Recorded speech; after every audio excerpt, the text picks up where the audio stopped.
This is Rohan and you are watching pro Pathshala. आज हम समझेंगे the law of diminishing marginal utility.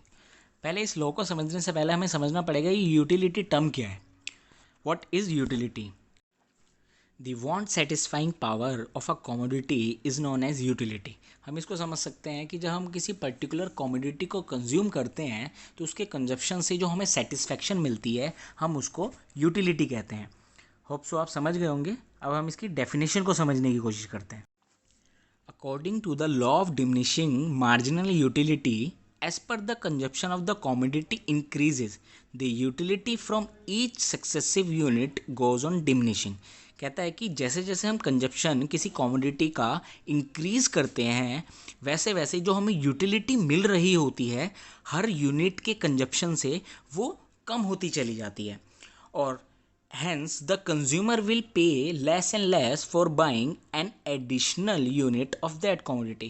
फिर consumer क्या चाहता होता है कि वो जितनी कमोडिटी को यूज़ कर रहा है जितनी उसको यूटिलिटी चाहिए वो उतनी ही कमोडिटी यूज़ करेगा तो वो अपनी यूटिलिटी के अकॉर्डिंगली पे करना पसंद करेगा। तो एक टाइम ऐसा आता है कि जब वो पूरा सेटिस्फाइड होने लगता है तो उसको यूटिलिटी कम से कम चाहिए होती है तो वो चाहता है कि वो कम से कम पे करे।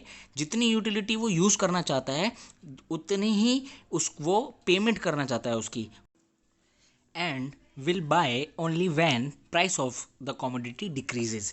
और वो जो भी एडिशनल यूनिट कंज्यूम करेगा वो उतनी ही कंज्यूम करेगा जितनी उसकी यूटिलिटी है तो वो उसके यूटिलिटी के अकॉर्डिंगली ही पे करना चाहेगा। तो वो चाहेगा नहीं कि वो पूरी यूनिट का पेमेंट करे।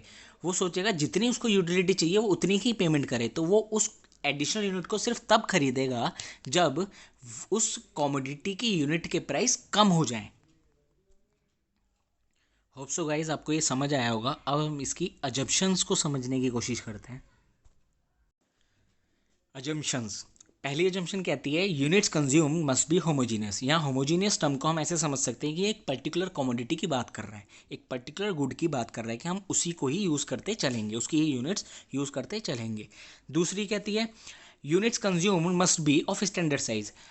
आप तीन साइज में हम समझ सकते हैं, स्मॉल, मीडियम या लार्ज। हम जितनी भी यूनिट्स लेंगे ना वो एक ही साइज के लेंगे, इधर स्मॉल और मीडियम और large, whatever we can take only a single size.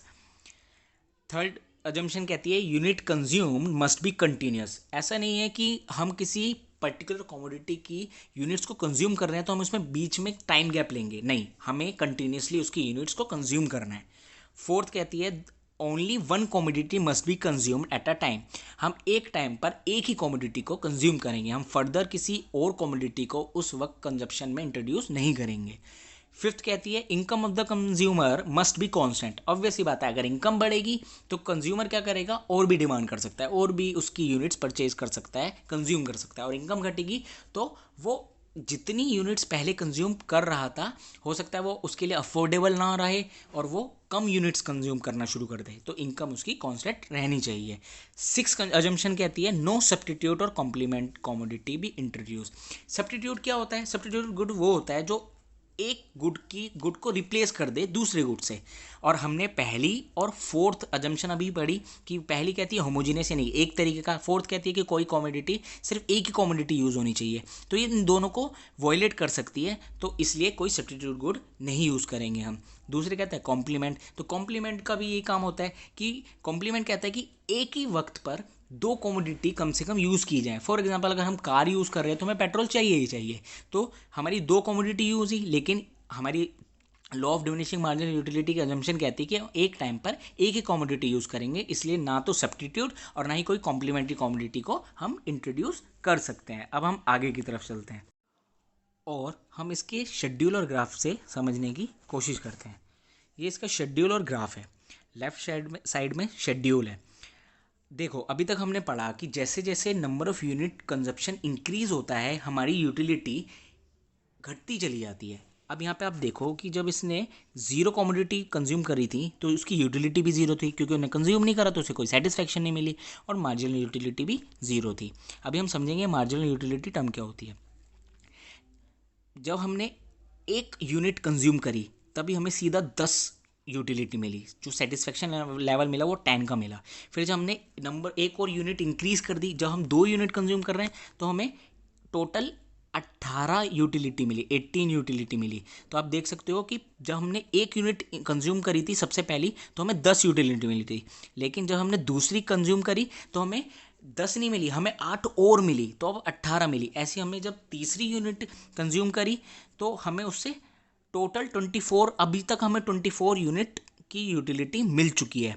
और चौथे नंबर पे 28 की। ऐसे जैसे जैसे ये units, number of units consumption increase हो रहा है, हमारी टोटल यूटिलिटी बढ़ तो रही है लेकिन उसमें वो घटती जा रही है, डिमिनिशिंग रेट से इंक्रीज हो रही है। आप देख सकते हो यहाँ पे मार्जिनल यूटिलिटी का कॉलम है। मार्जिनल यूटिलिटी क्या होती है? वो चेंज इन टोटल यूटिलिटी होती है। तो आप देख सकते हैं कि जीरो कमोडिटी पे वो भी ज़ीरो थी, 1 कमोडिटी पे वो 10 हुई, तो मार्जिन यूटिलिटी चेंज होता है टोटल यूटिलिटी में, तो वो 0 से सीधा 10 हुई।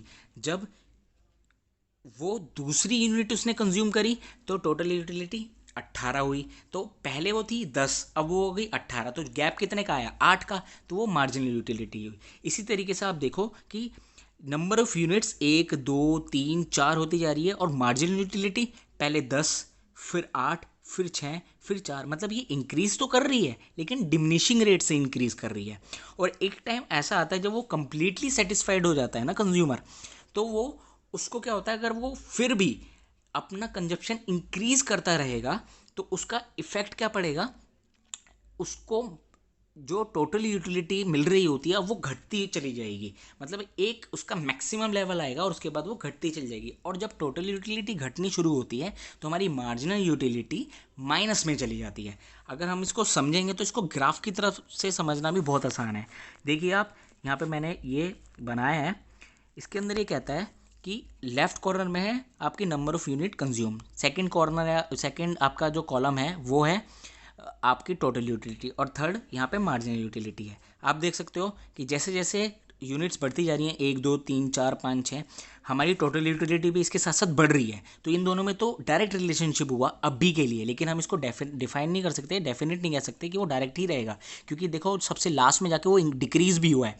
तो यहाँ पे हमें एक चीज़ समझ आती है कि जैसे जैसे हम नंबर ऑफ यूनिट इंक्रीज करते चले जाते हैं कंजप्शन की, वैसे वैसे हमारी टोटल यूटिलिटी बढ़ती तो है, लेकिन एक तो डिमिनिशिंग रेट पे बढ़ रही होती है और एक पॉइंट ऐसा आता है कि जब वो डिक्लाइन होना शुरू हो जाती है।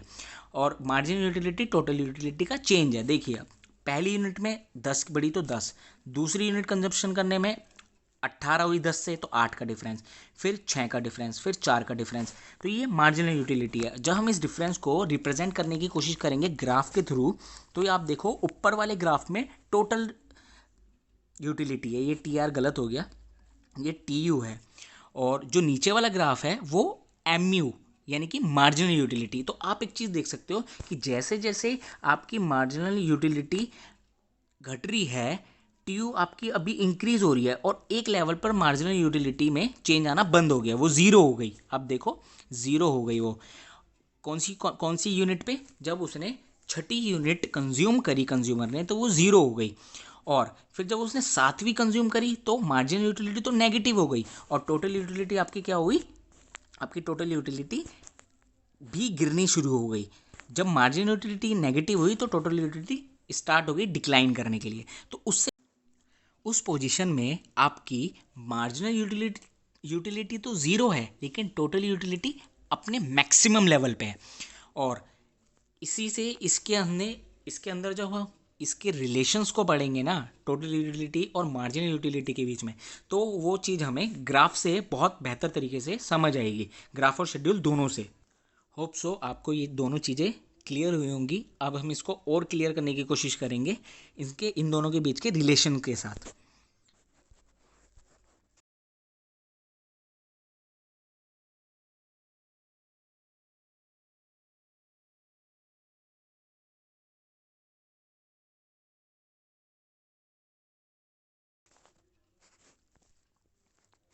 रिलेशनशिप बिटवीन टी यू यानी total utility and M U marginal utility. पहली रिलेशन कहती है as the stock of the commodity increases M U goes on diminishing. अभी हम इसको बहुत आसान से शेड्यूल से ही समझ लेते हैं। ये कह रहा है जैसे जैसे यूनिट्स इंक्रीज होती जा रही हैं, हमारी MU डिक्रीज होती जा रही है। देखिए 0, 1, 2, 3, 4 ये इंक्रीज होती जा रही है यूनिट्स, लेकिन MU जो है मार्जिनल यूटिलिटी है थर्ड कॉलम, उसमें क्या हो रहा है 0 से 10 हुई, 10 से 8, 8 से 6, 6 से 4, 2, 0 फिर -2, ये डिक्रीज होती जा रही है। तो पहला आपको रिलेशन समझ आ गया होगा। दूसरा कहता है TU increases at diminishing rate when MU goes on diminishing as the consumer consumes more and more units of that commodity. कहता है देखो कि TU आपका इंक्रीज हो रहा है लेकिन डिमिनिशिंग रेट पे। पहले 10 यूटिलिटी आई, फिर दूसरी यूनिट पे उसे 8 मिली, तीसरी यूनिट पे 6, चौथी यूनिट पे 4, मतलब इंक्रीज तो हो रहा है लेकिन डिमिनिशिंग रेट पे, डिक्लाइन रेट पे 10, 8, 6, 4, 2। ठीक है, अब अगला क्या कहता है, थर्ड कहता है when MU 0 TU is maximum. मैंने आपको अभी समझाते हुए ग्राफ में समझाते ही बोला था कि जब TU मैक्सिमम है MU 0 हो। आप यहाँ पे ग्राफ में भी बहुत आराम से देख सकते हैं कि छठी यूनिट पर MU आपका 0 हो गया और TU मैक्सिमम है। फोर्थ कहता है there is an inverse relationship between MU and stock of the commodity. ये हमें साफ यहाँ पे दिख ही रहा है कि जैसे जैसे नंबर ऑफ यूनिट्स तो बढ़ती जा रही हैं लेकिन MU गिरता जा रहा है, घटता जा रहा है। तो ये इनवर्स रिलेशनशिप हुई इन दोनों के बीच।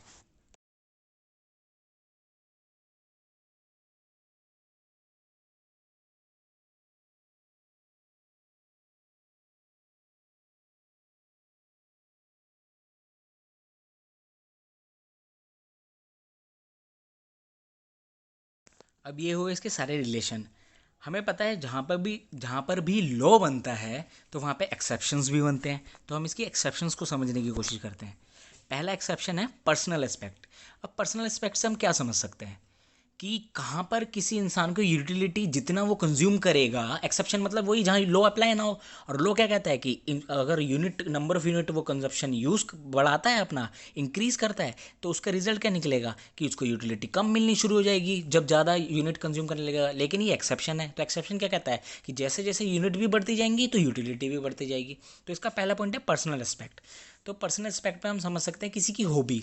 अगर किसी की हॉबी कोई काम को बार बार करना, किसी कमोडिटी को बार बार यूज़ करना है और वो तब भी सेटिस्फाइड नहीं होता, वो और ज़्यादा एक्साइटेड होता है, और ज़्यादा एक्साइटेड होता है, तो इसका मतलब ये समझ आता है कि वो सेटिस्फाइड ही नहीं हो रहा बल्कि वो और ज़्यादा एक्साइट हो रहा है उस चीज़ के लिए। तो यहाँ पर ये लो अप्लाई नहीं होता। सेकंड पॉइंट है बुक्स। बुक्स भी क्या होते हैं, जो बुक्स रीडर होते हैं उनको बहुत पसंद होता है बुक्स पढ़ना। वो अलग अलग नई नई तरीके की बुक्स पढ़ते रहते हैं और उनको उतनी ही ज़्यादा यूटिलिटी उससे मिलती है।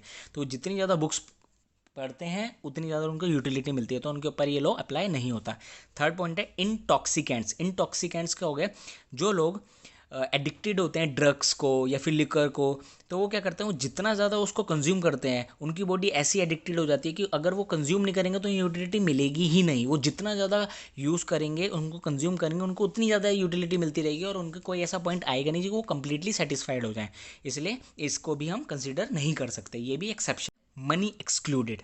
ऑब्वियस सी बात है कि किसी इंसान को अगर पैसा बार बार मिलता रहे, ज़्यादा से ज़्यादा मिले, तो वो खुद से मना नहीं करेगा। वो उसको कोई प्रॉब्लम नहीं है। वो कोई भी इंसान मनी कमाना पसंद करेगा, ज़्यादा उससे जितना ज़्यादा मनी होगी वो उतना ज़्यादा उससे सेटिस्फाइड होगा। तो यहाँ पर भी ये लॉ अप्लाई नहीं होता, तो मनी इसके अंदर से एक्सक्लूडेड है।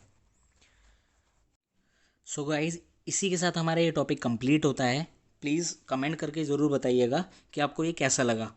और मैं अपनी अपकमिंग वीडियोस में डिमांड, सप्लाई और इससे रिलेटेड जितने भी कॉन्सेप्ट्स होंगे वो आपके साथ शेयर करूँगा। So please don't forget to like, share and subscribe our YouTube channel and don't forget to press the bell icon.